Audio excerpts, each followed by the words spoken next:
On the news tonight, INEC's investigation into Kano's underage voting futile due to unused register. In business, African Development Bank projects $170 billion needed for Africa to meet its infrastructural requirements. On the foreign scene, U.S. Congress candidate in California optimistic of becoming first Latino Arab American a member. Hello there, many thanks for joining us on Superscreen's flagship news, broadcasting to you live from Lagos. I am Adenike Owoye Ajiboye. The Independent National Electric Commission, INEC, says only 100 million naira was spent on the failed attempt to recall Kogi West lawmaker Senator Dino Malai. The INEC chairman Mahmoud Yakubu disclosed this to journalists at a press conference in Abuja. Yakubu said the figure was nowhere near the 100 billion naira being rumored by the People's Democratic Party (PDP). He said the Kogi West, which Malai represents, has 552 polling units and 7 local governments. Yakubu equally denied plans of introducing 30,000 new polling units. The logistics and the arrangement for doing so certainly cannot be accomplished between now and the general elections. So let me repeat this for the record. INEC is not creating 30,000 new polling units, and INEC is not creating any polling units before the 2019 general elections. So the last recall verification in Kogi State. Remember, recall is like conducting a senatorial election. We conducted the recall in 552 polling units in 7 local government areas in Kogi State.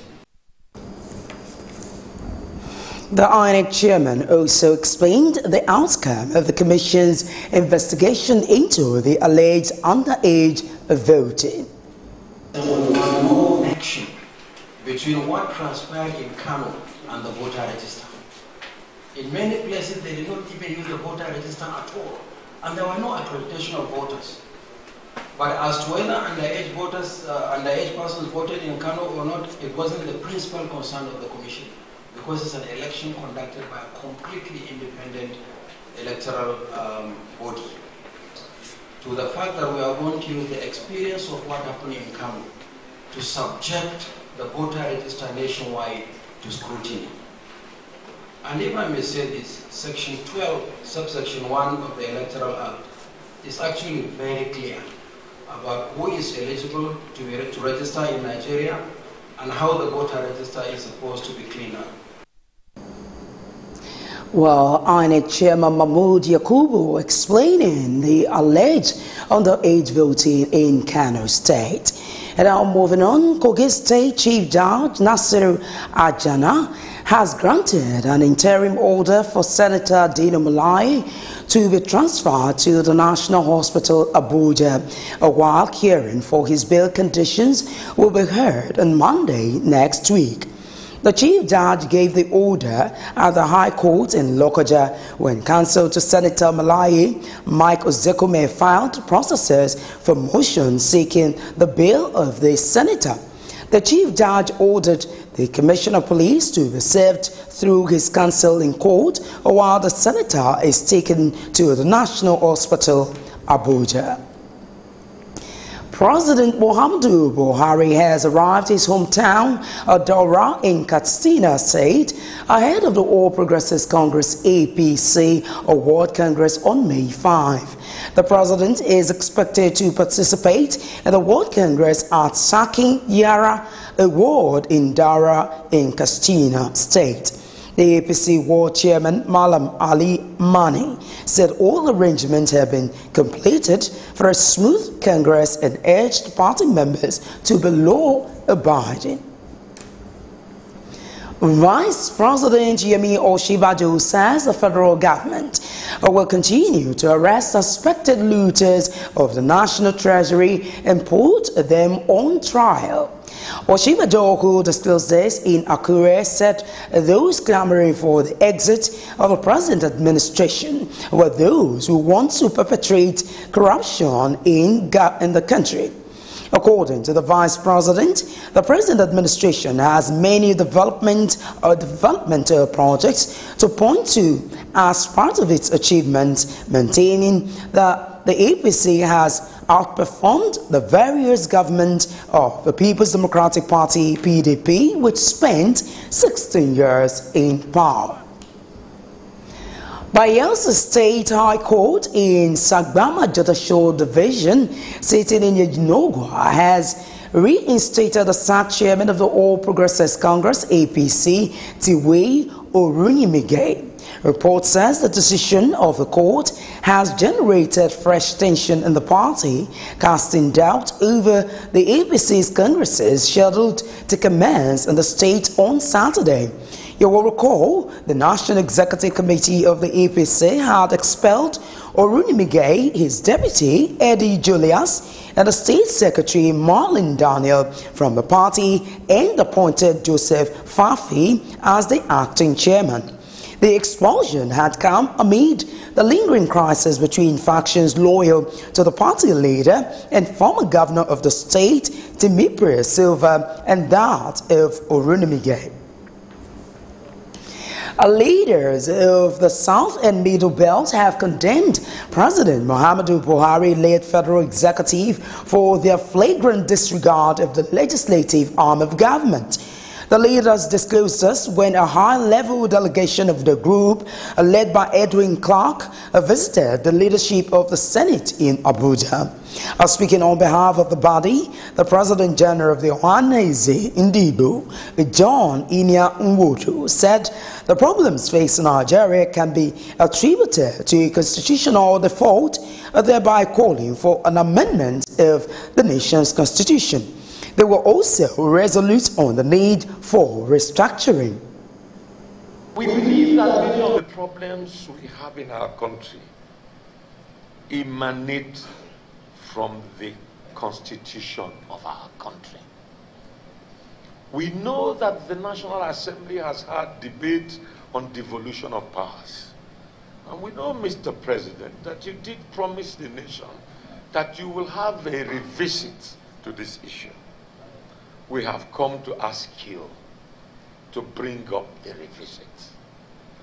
We consider it urgent and inevitable because we believe that all the problems we have today in Nigeria emanate from the fact that our constitution is not ripe for a country constituted by people of diverse culture, diverse religion, diverse political persuasions as our country. Many other countries with our characteristics have emerged great and greater. Some have taken the seedlings of their greatness from their country. But we have been kept down by the kind of constitution we run. On his part, Senate President Bukola Saraki said the National Assembly is ready to play its role to ensure that the country continues on the path of democracy and growth, assuring them of the Chamber's support. Let me assure you, for all some of us here, we have made up our minds to stand and do the right thing. We will stand and do the right thing. Because we know there's no alternative. And that is why we will continue to make the necessary sacrifices that is required. We know from day one some of these challenges why they come about. It's not going to tell us, we're going to stay focused and do. Talking about the constitutional amendment, this National Assembly, on our own initiative, started the process of constitutional amendment. We know that there were areas after the first that did not pass. Devolution is one, a few others. And we promised Nigerians that we will go back and do them. And I'm happy to report to you that we have done a report. We're just finishing, we just want to finish the passing of the budget. The report has even been laid. We just want to finish the passing of the budget and then we'll consider the report. Other members of the delegation are Olufalaye, Irongate Indongesaid, Obonga Victor Atta, Senator Stella Omu, Banjo Akintoye, Ayo Adebanjo, Chukwemeka Ezefe, Chigozie Obu, Ihe Chukuma Maduke, Senator Bassett Henshaw, Adan Suleiman, Alfred Mulade, his Anaba Saraibe, and Miriam Yunusa. In our talking security matters, report says there was an explosion at Meiranti, Borno State, injuring 7 persons. The Northeast Coordinator of the National Emergency Management Agency, NEMA, Bashir Garga, who confirmed this, said there could be a high infiltration of suicide bombers in the city. Meiranti is located around Molai axis of the state capital, which has been a constant target for attacks in recent times. You will recall 9 persons were killed, including 2 police officers who were injured when suspected Boko Haram insurgents attacked the Jidari Polo area of Maiduguri, the Borno state capital. Nasarawa State Command's Police Relations Officer Kennedy Idrisu says the new Commissioner of Police, Yahaya Bello, has assumed office today. Idrisu said the new commissioner who replaced Bello, Ahmed, was commissioner in charge of election planning and monitoring at the force headquarters, Abuja, before his deployment. He said that Bello's predecessor, Bello Ahmed, had been deployed to the Ikiti State Command. And all the Office of the Accountant General of the Federation and Police Headquarters have promised to harmonize and pay the April salary differentials to affected personnel on or before Monday, May 7. In a press statement issued by the Force Public Relations Officer, Ajimo Moshood, he said salary short payment for police personnel for the month of April 2018 is being resolved by the force with the Office of the Accountant General of the Federation. Moshood further explained all other issues relating to payment of salary to police personnel are being addressed. The Nigerian police has declared 4 of the gangsters who participated in the bank robbery incident in Offa on April 4 as wanted. Assistant Commissioner of Police Moshood Jimo said the Kwara State government has promised a 5 million naira bounty for information about the suspects. The gangsters have also been placed on Interpol watch list and a red alert. It is the latest update provided by the police following the arrest of the 20 principal suspects earlier in the recovery of 2 Beretta pistols, bullets, phones and SIM cards of some of the victims. The National Emergency Management Agency, NEMA, has received 165 Nigerians who voluntarily returned from Libya. The returnees who arrived at the cargo wing of the Murtala Mohammed International Airport in Lagos include 68 female adults, 6 female children, and 89 male adults and 1 male infant.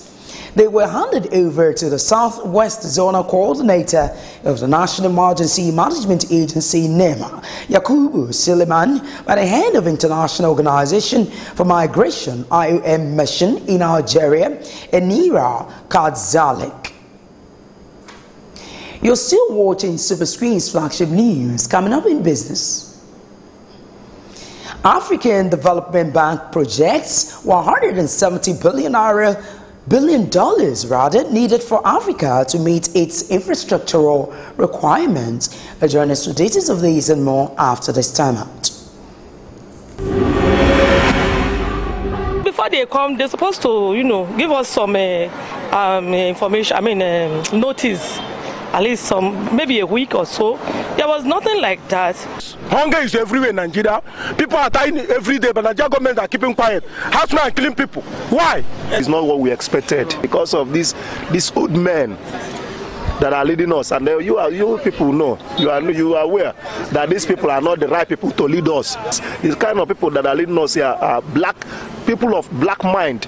They just care about themselves and their family. You are affecting my village. Let me use if I call it useless, I'm not to mistake. The other place where they build a shop, call it plaza.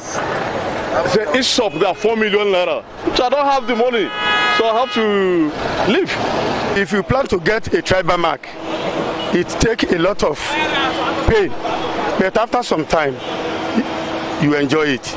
No, we experience hold up now during the construction time. Then after some time, we start enjoying it. The way they are doing the construction is too slow. It's too slow. The construction is too slow. They should stop the construction and make sure people go into their businesses and do their businesses.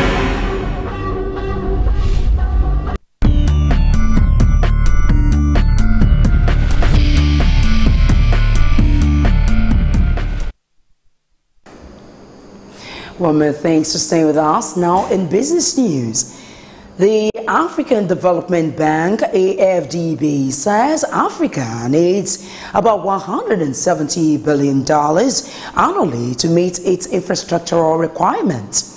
As Secretary General of the bank, Vincent Imehile, who discussed this at a media briefing, said the bank only approved $7 billion for all aspects of the 5 priority projects, maintaining that there is the need to diversify the sources of African development through promoting the private sector.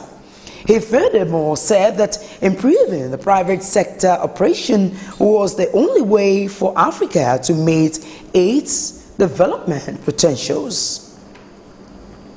And our Vice President Yemi Osinbajo says the administration of President Muhammadu Buhari will continue to improve on the economic well-being of Nigerians, particularly the micro, small and the medium-scale business owners. He also said the administration will make sure there is no room for the looting of the taxpayers' money, maintaining that the current government is better than the previous government in the area of honesty with people's money.